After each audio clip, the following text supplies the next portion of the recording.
Hey y'all, this is Andrea. How you doing? This is I guess part 2. I take a walk down. I moved the goats yesterday up to the goat house because it was just raining almost sideways. And they weren't too terribly happy with. They were all trying to fit underneath the 10 by 10, and well, they all don't fit underneath the 10 by 10 apparently. But they come down here, give you a look-see. Leave the bees alone. You know better than that. Of what they've done so far since the last time. They only had like half a day yesterday, so I'll give you a gander at this. See, I'm gonna move them back down here, but they did as I thought they would. They went up into the horse pasture and was eating up in there, which I guess generally wouldn't be a problem. It's just on the other side, which I'll show you here in a sec. The other side, well, they can get out there too. So, grass is still wet. Kind of. See, they got in here and they cleaned quite a bit of this up.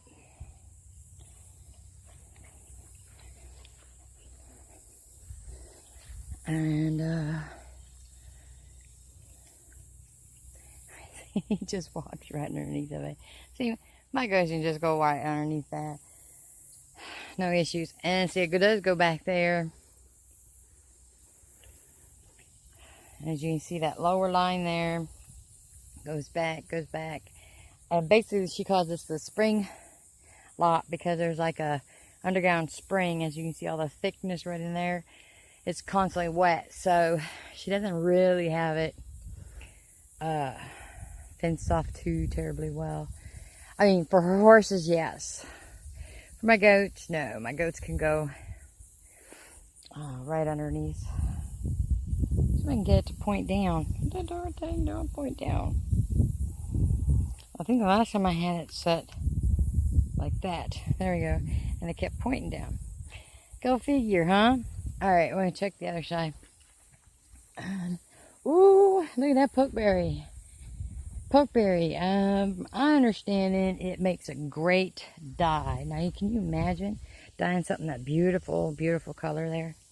I don't know, did you all see that? Yeah. There you go. Okay.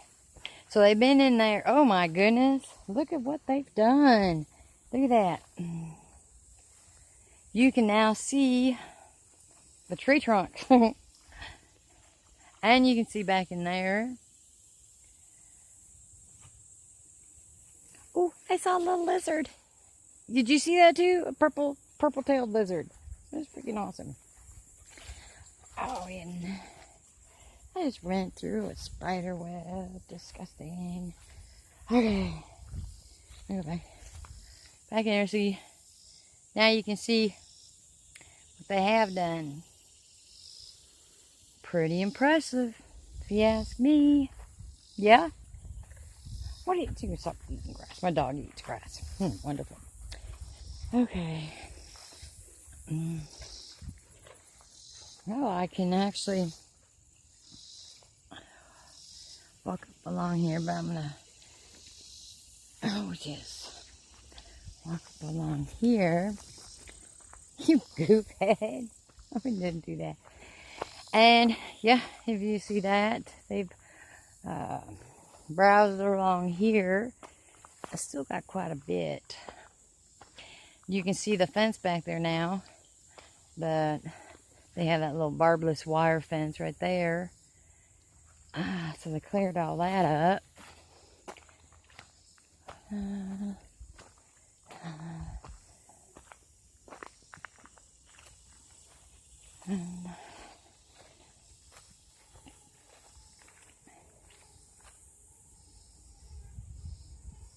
Oh, I don't like the sound of that.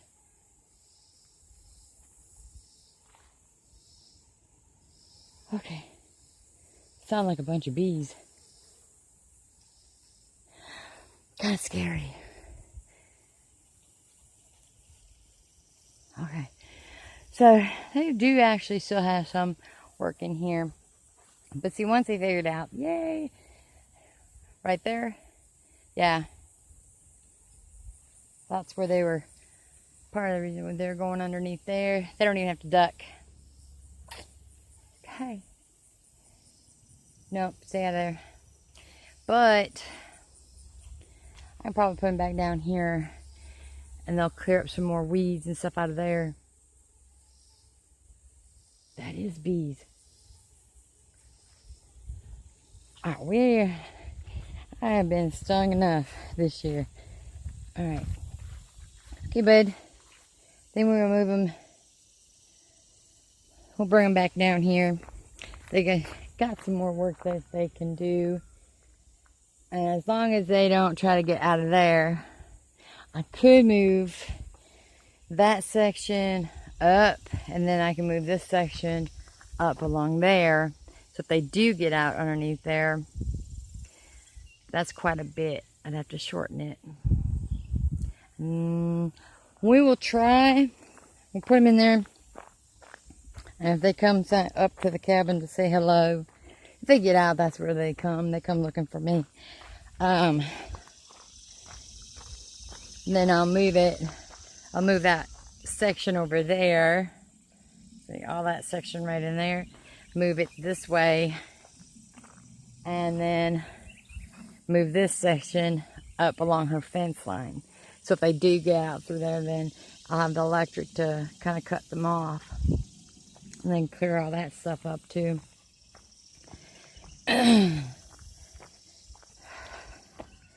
Weirdest thing ever. Have they eaten any of it? They have. And they're not supposed to eat that.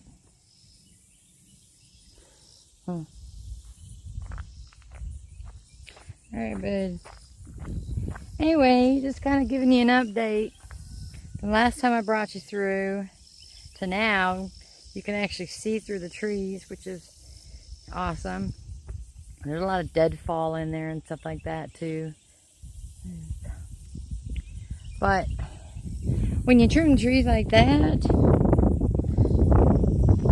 then it's actually kind of healthy for the trees.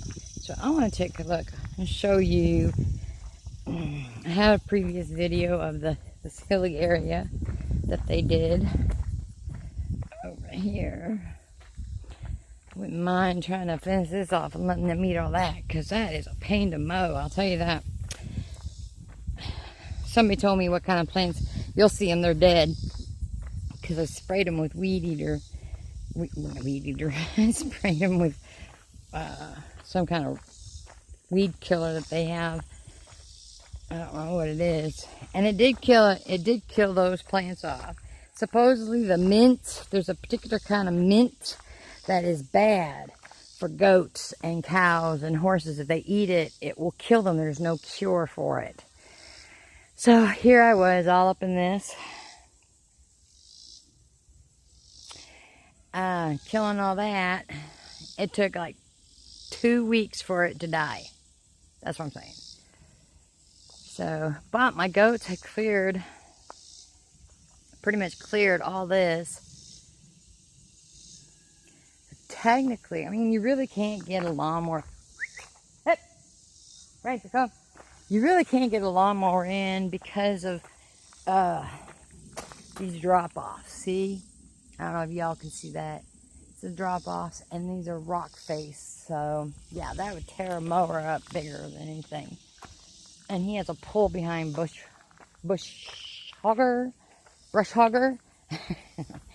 So it's not like he can just like boom right across the top of it or something. So anyway, just kind of give you all an update of what they've done. I'm going to go ahead and move them back down. We've got a bit of sun today. Everything should dry out. And they still got some work to do over there. So anyway, Ranger and I say ta-ta from Kentucky. See you later.